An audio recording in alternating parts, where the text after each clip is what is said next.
కానీ మీరు మాత్రం సర్జరీ అనేది లేకుండా ఇపియాన్ నుంచి మేము ట్రీట్మెంట్ ఇవ్వడం జరుగుతుంది అంటున్నారు.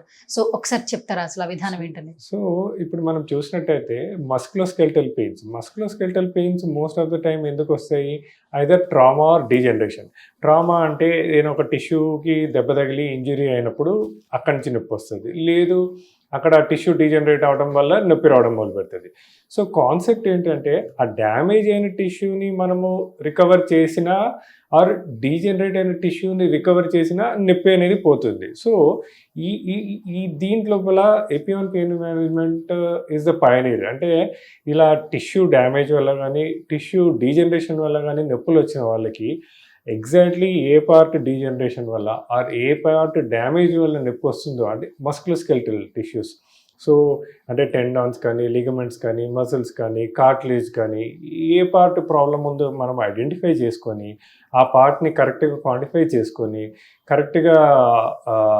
కరెక్ట్గా ఇమేజ్ గైడెన్స్ తోటి ఆ పార్ట్ని కనుక మళ్ళీ రీజనరేట్ చేసినట్టయితే అక్కడి నుంచి వచ్చే నొప్పి తగ్గిపోతుంది. ఒక దీర్ఘకాలిక పరిష్కారం ఆపరేషన్ లేకుండా చాలా మంచిగా అవైలబుల్ ఉన్నాయండి.